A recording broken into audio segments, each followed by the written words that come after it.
Hey, this is Matt once again. We're about to end a video, and this is a paid request for Mike. Thank you so much for that.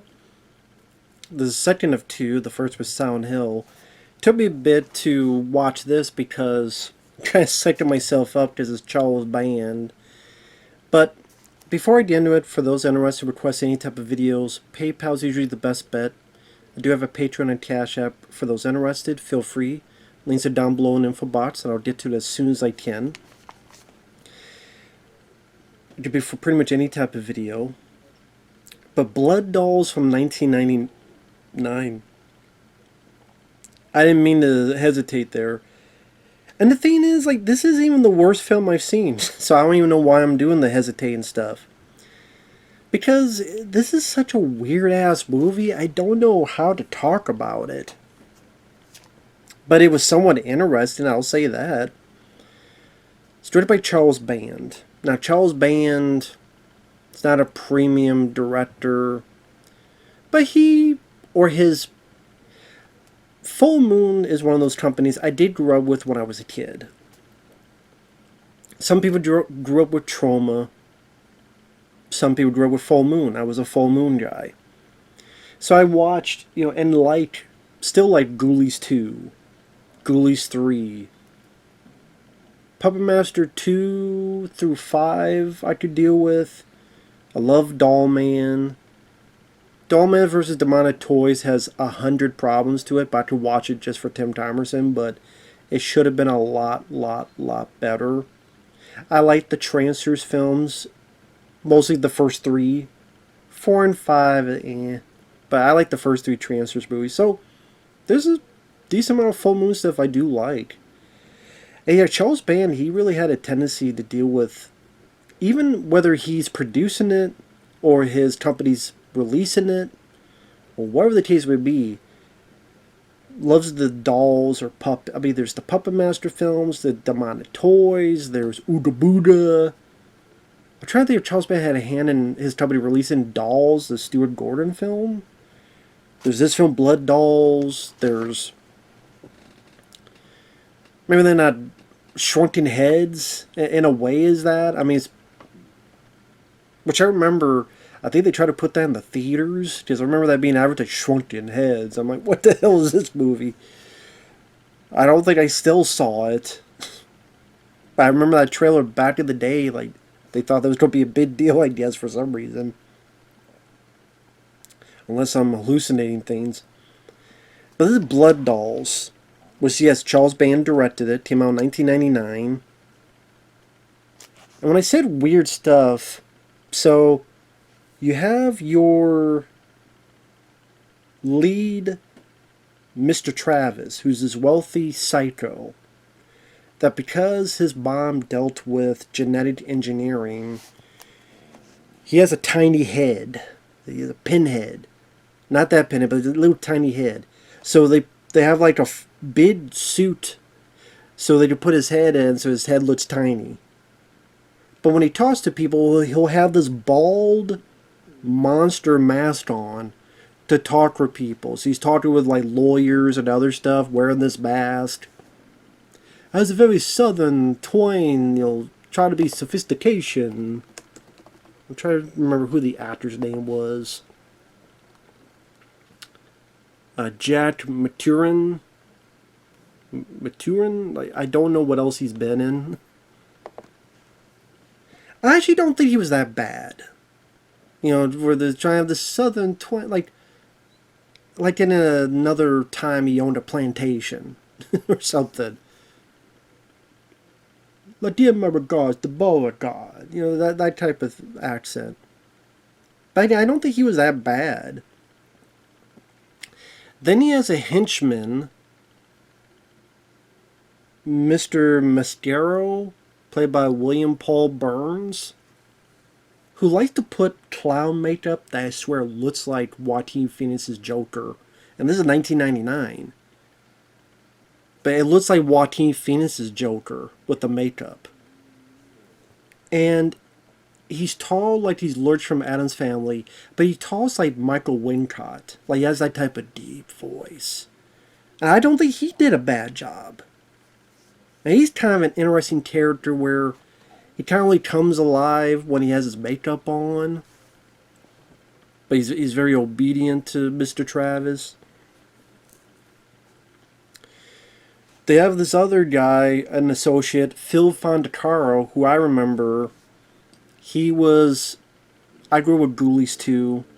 I quite like Ghoulies too. The little guy who is kind of ostracized, but the one guy, Larry, is his friend, and he helps defeat the big ghoulie at the end. He's been in a lot of stuff. He was in the first Troll movie. I think he was in Willow back in the day. He's done a lot of stuff. Like, if you've seen him and you're like me, you grew up with these kind of films, oh, I recognize that guy. Especially Ghoulies too, but again, Willow, Troll.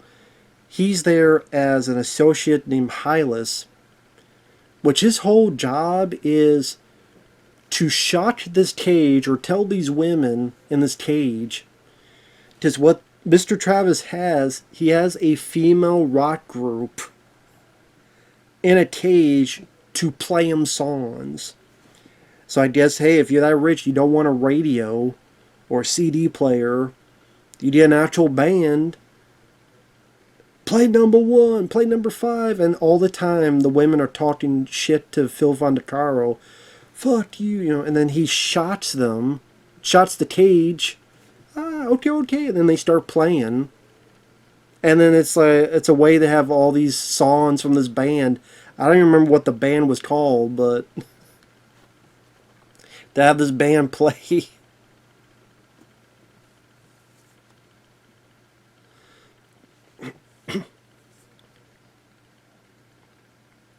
It's definitely a bit weird.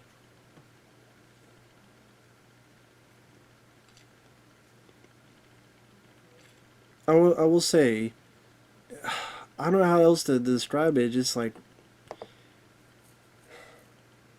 yeah, I'm trying to think about what the hell the band's name was. And their songs are there. I mean, I've heard much worse and I've heard much better.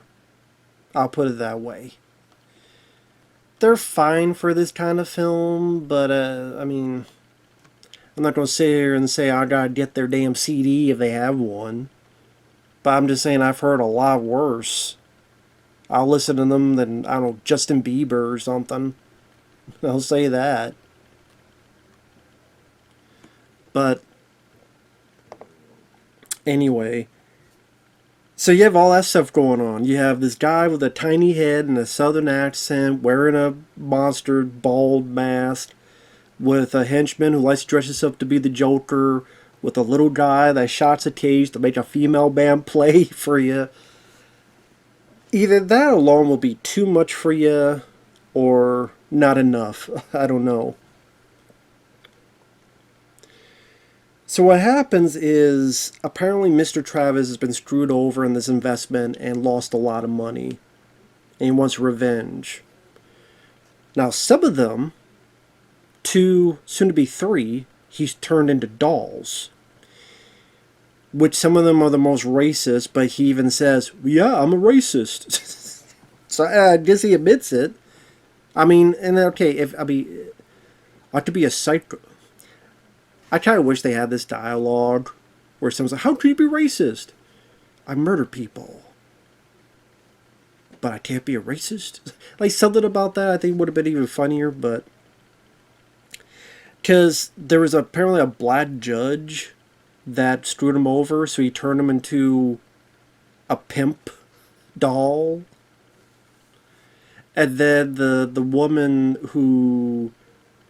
she didn't do her job right, he turns her into a doll, which is like an Asian geisha like doll.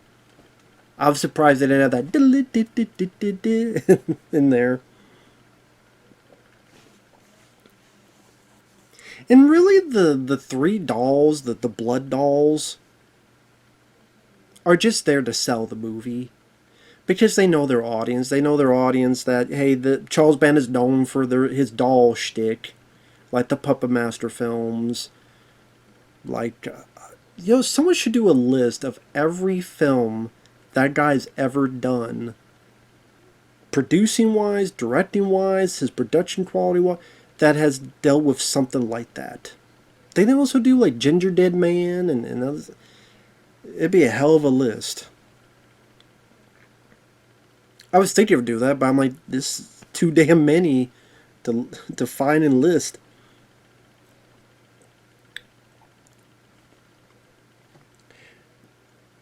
Because while Travis is capable of doing this stuff on his own, there's a guy that he traps in a chair, and this drill comes up and drills into him. So a little bit of blood there. But there's 3 people he's trying to get killed, so he sends these blood dolls towards it. Even though he's got this henchman, who's a big, tall guy wearing Joker makeup who's creepier than the dolls, but you don't send the dolls to do it. Now, you don't see the dolls do a whole lot, I guess. They couldn't afford as much stop motion as they did in the early Puppet Master movies. And they don't get to do a whole lot. Of the 3, one of them is Nicholas Worth. If you don't know who that is, he starred in this film back in the day called Don't Answer the Phone, where he's the sleazy bad guy. He was also in Darkman, the big bald guy who Darkman gets his face and mimics him. And at times you see him kind of doing this type of thing. He was also in Wes Craven's Swamp Thing. I think he was the guy turned into a pig or something. But yeah, he's one of those that you see his face, you go, oh, I recognize who that guy is. He's in this, given lines like, what the hell does he say? Yes, sir, we confirm it's safe. Confirm my spotty dick, or confirm my ass, or something. Make sure it's safe out there.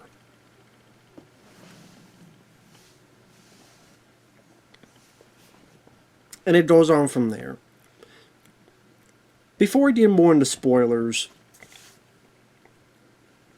this film, I gotta admit, I was expecting a lot worse. I think just because the amount of weirdness in it was kind of had a goofy charm for me. I did the band, which music wasn't too terrible. Phil Fondacaro, nice to see him in there. Nostalgic, just liked him in Ghoulies too. Mr. Travis, I don't think he was a bad actor. Same with the henchman guy. Just kept me wondering what the hell was going to happen next. I mean, I would say the blood dolls themselves were the least interesting bits, and part of me wishes the movie didn't have them in it at all, to be honest. But that's there to sell the movie. And also the cover.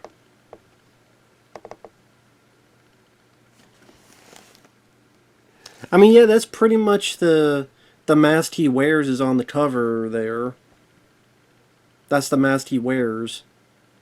But they make the three dolls seem like they're in it a ton of times. They're in it a little bit, once in a while. Like, they go out on their mission.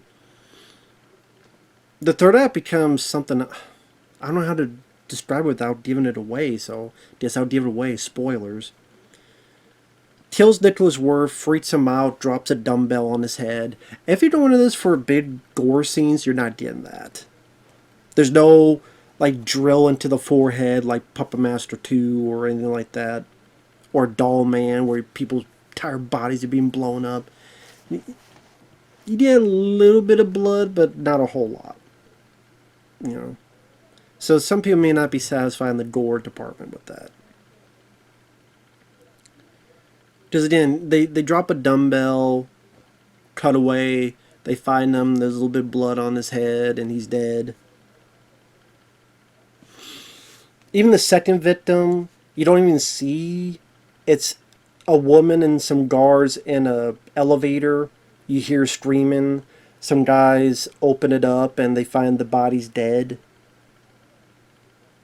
and the dolls have gotten away. Then the third one is this guy who has an S&M mistress. He's in one of his kind of S&M things. The dolls come in and kind of push the wires to his face. We see a bit of blood, but it's nothing too gory or anything. And you find out the mistress, she is just as psycho as the lead, and she kind of bit smarter, where she's ahead of the game.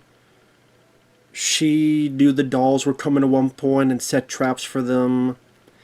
She pretended to be a victim, and he's like, Mr. Travis has an infatuation with her because, hey, what? Why they come after me? I didn't do anything to you. Hey, just run, just run. So she's able to get his confession on tape.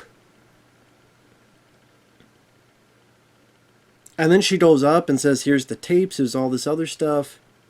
And my name is Moira, and here's a marriage proposal.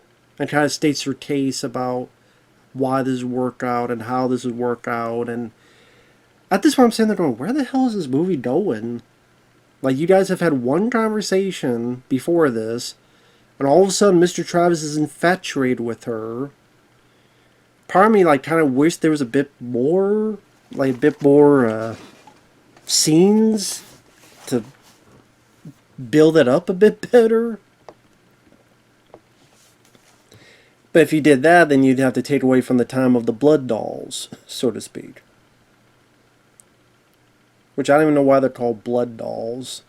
I mean, there's not a whole lot of blood in the movie. And then this is where you, again, the weird stuff where they do the Wayne's World multiple ending thing. Where the first ending, the marriage, she takes the mask off, sees he's got a tiny head, freaks out. For some reason, the guy's like, oh, time to end it all. Going to gas everybody. But we're going to torture you for a bit. The Asian female doll toy lets the band members out. They tip Phil Fondacaro. One of the other toys have a grenade. Tosses it. Something blows up. We don't see what blows up. The women and all three dolls get in the van. They drive away. Then the henchman comes out and goes, we had two endings. We did not know which one to use. I prefer this ending. I'm like, why would he even use the first ending? I don't know if that's true, that they had two endings. They didn't know which one to pick. Or they're just doing that for the movie. And so I'd be like, in this first ending, why would the guy just all of a sudden be like, yeah, I'm going to kill us all with gas? Why not? Well, where did that come from? And with the doll getting the grenade, what was he throwing the grenade to? It looked like he was throwing it at the female band members. But obviously they didn't blow up. And then the dolls come in, so I guess they don't hate the female band members. And these... You don't see your lead, Mr. Travis or henchman die. You don't see them die. So I thought that would have been a lame ending. And then this one, it just very kind of this without the doodle. Moira takes off the mask, sees the guy's face. Oh, hey, I'm a monster. We're meant for one another. We're both monsters. I love you because you're a monster. And then happy ending? So it honestly felt like with either one they ran out of money. Or something, man. Because I'm like, what? All of a sudden, she loves him enough to get married. And then either one, she really does love him when they've only had like one conversation before that, and he loves her. I'm like, this went pretty quick, and the blood dolls kind of become secondary nature, and it just weird, just weird. I said, I don't mind the acting. It's a fairly short film, 80 some minutes long. The kind of weird characters made it somewhat interesting to watch.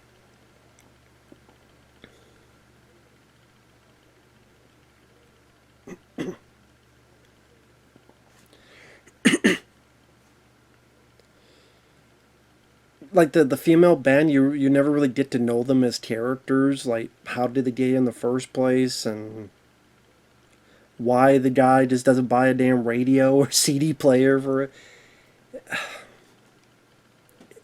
It's a weird movie, but I thought it was going to be worse than I thought it would. Like I said, I thought the pacing actually wasn't too slow. It kept me intrigued to see where the hell this was going. I think the ending's a bit of a clusterfuck. Some people may like that, okay, it's kind of interesting, it has two endings, one after the other, but to me, it felt like they ran out of money. We don't have much more we could do. So both of them are just very quick and very kind of... You kind of wish that much more was done.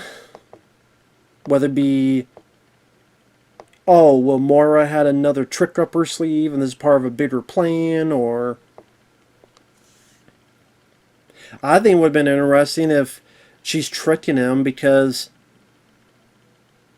one of the female band members is her lover or her sister or something like that. And this is her way to try to get them out of there. Just she wants to know what happened to them. So maybe it's revenge, then finds out they're alive and then wants to get them out. Or if you want to do this love story, I mean, have more than like one scene where they meet each other. I mean, need a little bit more development of that if that's what you're going to play your cards with. Apparently there was a documentary made on this that was never released called Hollyweird. And Penelope Spears apparently directed this. This documentary, the same who did Wayne's World and Black Sheep with Chris Farley. Apparently she directed Hollyweird. Documents the making of Blood Dolls, interviewing the members of the cast and crew.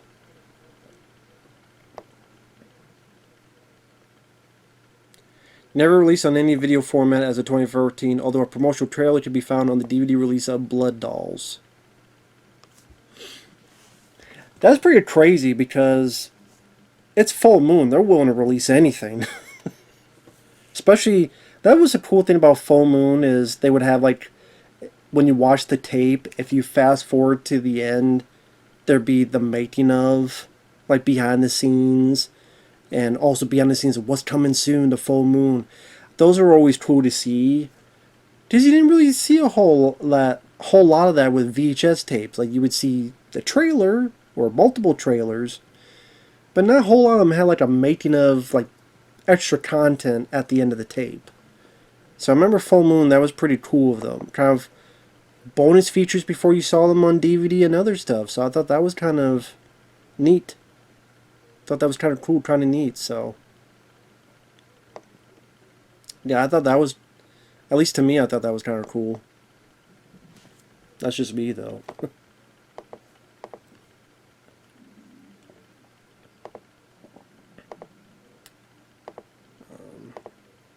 But yeah, again, that's just me. But, so I'm trying to find any info I can on this. I don't know what else to say other than, listen, you look at the cover, you look at the title, most of you would be like, why the hell would I see this? And it's not a film you need to see. I'm just saying, considering the stuff I've seen way worse. I mean, it's not Things from 1989. I mean, I've seen a lot worse. I think because, again, the actors I didn't mind, like I said, among other stuff, and it at least kept me interested to see what the hell was going on, and They definitely had a unique setup that made me go, what the hell is going on? Now, granted, I think there's a lot more they could have done with stuff, but Charles Band, again, is not that great of a director. But if you're really into full moon stuff, I guess you could do a lot worse.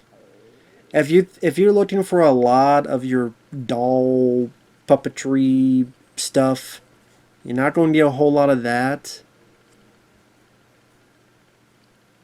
Like I said, of the three, one is steering someone dropping a dumbbell, one is a cutaway, and one is the guy's already in this wire S&M thing, and they're trying to get the wires closer to the guy's face, see a bit of blood.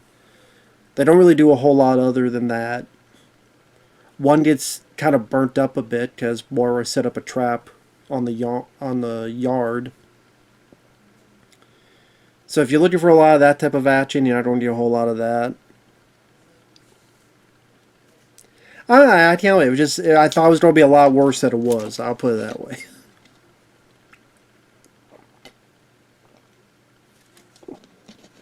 Like I said, Mr. Travis, his henchmen, Phil, and his female group, like that was not the setup I thought we were going to have with this. So with that said, thanks for watching. We'll see you guys later. Bye-bye.